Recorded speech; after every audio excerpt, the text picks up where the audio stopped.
Hello friends, welcome to Bharati's kitchen. ఈరోజు వీడియోలో చాలా టేస్టీ అండ్ హెల్దీ రెసిపీ పుదీనా కొబ్బరి అన్నాన్ని ఎలా ప్రిపేర్ చేసుకోవాలో చూపించబోతున్నాను. అది కూడా ప్రెషర్ కుక్కర్లో. ఇంగ్రీడియంట్స్ రెడీగా ఉన్నట్లయితే కేవలం అరగంటలోనే ఈ రెసిపీ అనేది ప్రిపేర్ చేసుకోవచ్చు. లంచ్ బాక్స్లోకి అయితే పర్ఫెక్ట్ రెసిపీ అని చెప్పొచ్చు. ఈ వీడియోలో నేను చూపించిన విధంగా సేమ్ ఇదే కొలతలతో పుదీనా కొబ్బరి అన్నాన్ని మీరు ప్రిపేర్ చేసినట్లయితే బాస్మతి రైస్ అనేది విరిగిపోదు, అలానే ముద్దలా కూడా అవ్వదు. అంత పర్ఫెక్ట్గా మనం కుక్కర్లో ప్రిపేర్ చేసుకోవచ్చు. ఇంత టేస్టీ అండ్ హెల్దీ రెసిపీ అయిన పుదీనా కొబ్బరి అన్నాన్ని ఎలా ప్రిపేర్ చేసుకోవాలో ఇప్పుడు చూపిస్తాను. లేట్ చేయకుండా రెసిపీని స్టార్ట్ చేసేద్దాము. ఫస్ట్ ఈ రెసిపీ కోసం 2.5 గ్లాసుల వరకు బాస్మతి బియ్యాన్ని తీసుకోవాలి. గ్రామ్స్ లో చెప్పాలి అంటే కరెక్ట్ గా 500 గ్రామ్స్ వరకు ఉంది. అంటే 1/2 కేజీ బాస్మతి రైస్ ని తీసుకున్నాను.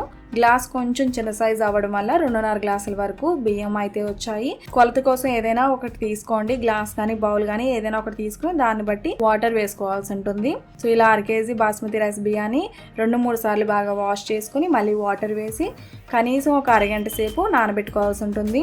సో ఇలా వాటర్ వేసుకున్న తర్వాత ఒక అరగంట సేపు పక్కన పెట్టేసుకుందాము. నెక్స్ట్ ఒక మిక్సీ జార్లో కొద్దిగా కొత్తిమీర, అంటే హ్యాండ్ ఫుల్గా తీసుకోండి. చేతికి ఫుల్గా కొత్తిమీరని తీసుకుని వేసుకోవాలి. నెక్స్ట్ అలానే పుదీనాను కూడా వేసుకోవాలి. ఇక్కడ పుదీనాని నేను మీడియం సైజ్ కట్టల్ని తీసుకున్నాను. కొంచెం పెద్ద సైజ్ కట్టలు అయితే 2 వరకు తీసుకోవచ్చు, లేదంటే 3 వరకు కూడా తీసుకోవచ్చు. మరి చిన్న కట్టలు అయితే 4 కట్టల వరకు తీసుకోండి.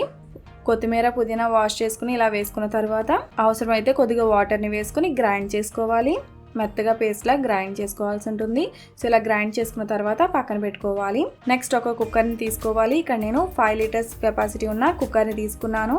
నెక్స్ట్ ఇందులోనే 2 టేబుల్ స్పూన్స్ వరకు ఆయిల్ని వేసుకుని అలానే 2 టేబుల్ స్పూన్స్ వరకు నెయ్యిని కూడా వేసుకోవాలి. నెక్స్ట్ ఇందులోనే హోల్ గరం మసాలాని వేసుకోవాలి. ఇక్కడ చూపిస్తున్న విధంగా ఈ మోతాదులో తీసుకుని వేసుకోవాలి.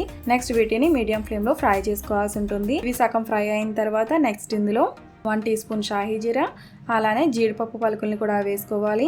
జీడిపప్పు ఆప్షనల్ అండి, మీకు కావాలంటే వేసుకోండి, లేదంటే స్కిప్ చేసేయచ్చు. జీడిపప్పు వేసుకున్న తర్వాత మీడియం ఫ్లేమ్లో మిక్స్ చేసుకుంటూ ఫ్రై చేసుకోవాలి. జీడిపప్పు సగం ఫ్రై అయిన తర్వాతనే ఇందులో 2 ఉల్లిపాయలని ఇలా చీరికల కింద కట్ చేసుకుని వేసుకోవాలి. ఉల్లిపాయలు ఫ్రై అయిన తర్వాత నెక్స్ట్ ఇందులో 2 టొమాటోల్ని ఈ సైజ్ ముక్కల కింద కట్ చేసుకుని వేసుకోవాలి. టొమాటో ముక్కలు కూడా వేసుకున్న తర్వాత టొమాటోలు మెత్తబడేంత వరకు మీడియం ఫ్లేమ్లో ఫ్రై చేసుకోవాల్సి ఉంటుంది. మనకి టొమాటోలు అనేవి ఫ్రై అయిపోయాయి. ఇలా టొమాటోలు ఫ్రై అయిన తర్వాత నెక్స్ట్ ఇందులో 1 టీ స్పూన్ వరకు అల్లం వెల్లుల్లి పేస్ట్ని వేసుకొని అల్లం వెల్లుల్లి పేస్ట్లో పచ్చివాసన పోయేంత వరకు ఫ్రై చేసుకోవాలి. సో ఇలా అల్లం వెల్లుల్లి పేస్ట్లో పచ్చివాసన పోయేంత వరకు ఫ్రై చేసుకున్న తర్వాత నెక్స్ట్ ఇందులో మీకు నచ్చిన వెజిటేబుల్స్ని వేసుకోవచ్చు. వెజిటేబుల్స్ అనేవి పూర్తిగా ఆప్షనల్ అండి, మీకు ఏవి నచ్చుతాయో అవి వేసుకోవచ్చు. నెక్స్ట్ ఇందులో నేను కొద్దిగా 1/2 కప్పు వరకు పచ్చి బఠానీని వేస్తున్నాను. బఠానీలు వేసుకున్న తర్వాత బీన్స్, బంగాళదుంప ముక్కలు, అలాగే క్యారెట్ ముక్కలు, అలానే పచ్చిమిర్చి ముక్కలు కూడా వేసుకుని ఫ్రై చేసుకోవాలి. కాలీఫ్లవర్ అవైలబుల్ ఉంటే కాలీఫ్లవర్ కూడా ఇందులో యాడ్ చేసుకోవచ్చు. వెజ్జీస్ అన్ని వేసుకున్న తర్వాత ఇవి బాగా ఫ్రై చేసుకోవాలండి. లో టు మీడియం ఫ్లేమ్లో అప్పుడప్పుడు ఇలా మిక్స్ చేసుకుంటూ ఫ్రై చేసుకోవాలి. వెజ్జీస్ అన్ని 1 to 2 మినిట్స్ పాటు మీడియం ఫ్లేమ్లో ఫ్రై చేసుకున్న తర్వాత నెక్స్ట్ ఇందులో ఆల్రెడీ మనం గ్రైండ్ చేసి పెట్టుకున్న పుదీనా పేస్ట్ని కూడా వేసుకుని బాగా ఫ్రై చేసుకోవాలి. పుదీనా పేస్ట్ని వేసుకున్న తర్వాత లో టు మీడియం ఫ్లేమ్లో ఫ్రై చేసుకోవాల్సి ఉంటుంది. ఇలా ఆయిల్ సెపరేట్ అయ్యేంత వరకు ఫ్రై చేసుకున్న తర్వాత నెక్స్ట్ ఇందులో ఆల్రెడీ మనం నానబెట్టి పెట్టుకున్న బాస్మతి రైస్ని వాటర్ లేకుండా వేసుకోవాలి. నెక్స్ట్ ఇందులో రుచికి సరిపడా సాల్ట్ని కూడా వేసుకోవాలి. సాల్ట్ వేసుకున్న తర్వాత బియ్యం విరగకుండా ఇలా జాగ్రత్తగా మిక్స్ చేసుకోవాల్సి ఉంటుంది. ఇలా 2 మినిట్స్ పాటు ఫ్రై చేసుకున్న తర్వాత నెక్స్ట్ ఇందులో కొబ్బరి పాలని వేసుకోవాలి. ఇక్కడ నేను 2 గ్లాసుల వరకు కొబ్బరి పాలని వేస్తున్నాను. ఒక కొబ్బరికాయ నుంచి తీసిన కొబ్బరి పాలని వేస్తున్నాను. నెక్స్ట్ ఇందులోనే 2 గ్లాసుల వరకు వాటర్ని కూడా వేసుకోవాలి. ఏదైతే మనం బియ్యాన్ని కొలుచుకున్నామో అదే గ్లాస్తో 4 గ్లాసెస్ వరకు కొబ్బరి పాలని అలాగే నీళ్ళని కలిపి వేసుకోవాలి. టోటల్గా 4 గ్లాసెస్ వరకు వేసుకోవాల్సి ఉంటుంది.